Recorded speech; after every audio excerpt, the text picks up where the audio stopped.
Vamos imaginar uma coisa: seu vizinho está sentado na calçada e ele comenta sobre política, e tem certeza de quem está certo e quem está errado. Alguns minutos depois ele fala sobre economia, depois sobre educação, futebol, religião, essas coisas. E em todos os assuntos ele parece ter a resposta. Talvez você conheça alguém assim, ou talvez tenha encontrado alguém hoje na internet, ou talvez em alguns momentos essa pessoa seja você, porque existe uma pergunta curiosa nisso tudo.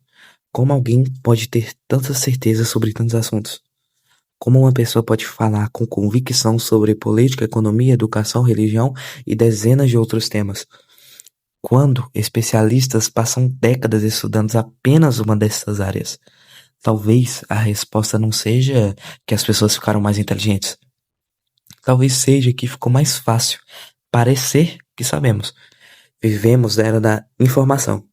Carregamos no bolso mais conhecimento do que reis, cientistas e governantes do tempo passado.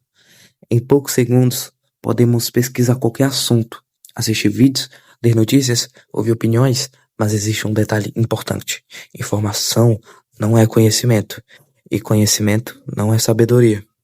Saber algumas coisas sobre um assunto não significa compreendê-lo de fato. E compreender existe uma coisa cada vez mais rara hoje em dia, que é o tempo. O tempo para estudar, o tempo para refletir e o tempo para mudar de ideia. Mas talvez o maior problema não seja esse. Talvez o maior problema seja que temos medo de dizer duas palavras que são muito simples. Não sei. Pense nisso. Quando alguém pergunta algo numa roda de conversa, existe uma pressão invisível para respondê-la. Quando surge uma discussão, sentimos que precisamos escolher um lado. Quando vemos um assunto viral na internet, sentimos que precisamos ter opinião, como se admitir ignorância fosse um defeito, como se a dúvida fosse uma fraqueza. Imagine alguém perguntando uma opinião sua sobre economia.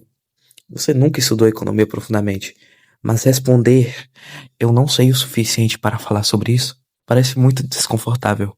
Então você fala qualquer coisa.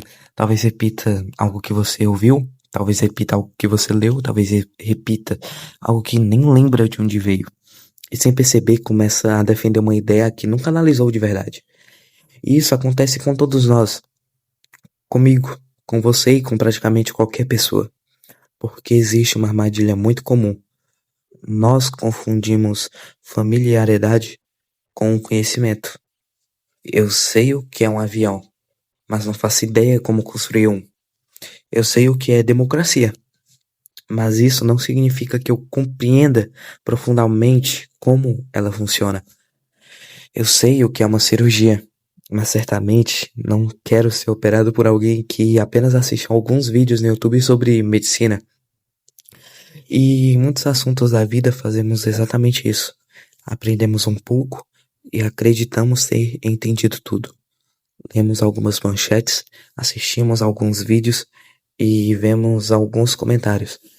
E começamos a sentir uma confiança que talvez não merecemos ter. Talvez seja por isso que um filósofo chamado Michel Montaigne continua tão atual mesmo séculos depois da sua morte.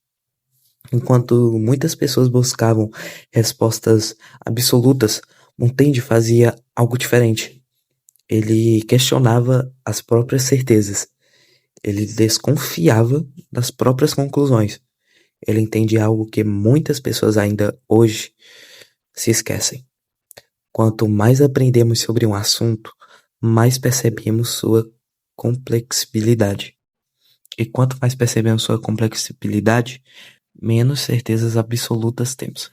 Não porque sabemos menos, mas porque finalmente começamos a enxergar o tamanho daquilo que ainda não sabemos. Talvez a verdadeira inteligência não seja em acumular respostas, talvez seja em reconhecer os limites do próprio conhecimento. Mas existe outro problema. O mundo moderno não recompensa esse comportamento. As redes sociais não recompensam quem diz: essa questão é complicada. Ela recompensa quem diz: eu tenho a resposta. O algoritmo não favorece quem passa horas refletindo. Ele favorece quem reage rapidamente, quem fala com confiança e quem parece ter certeza, mesmo quando não tem. E aos poucos, nos acostumamos a isso. Responder antes de pensar, julgar antes de entender, escolher lados antes de analisar, falar antes de ouvir. Talvez por isso vivemos em uma época tão estranha. Nunca tivemos acesso a tanta informação, mas isso não significa que pensamos mais. Não tivemos tantas opiniões, mas isso não significa que compreendemos melhor o mundo. E talvez o problema não seja o seu vizinho. Talvez você não seja o problema. Talvez o problema seja que fomos ensinados a valorizar respostas rápidas mais do que reflexões profundas, a valorizar certezas mais do que perguntas, a valorizar confiança mais do que compreensão. E em um mundo onde todo mundo quer ser ouvido, talvez uma das habilidades mais raras seja simplesmente parar, aceitar que não sabemos de tudo e pensar, porque ter uma opinião é fácil, pensar é difícil, e talvez seja justamente por isso que pensar se tornou tão valioso.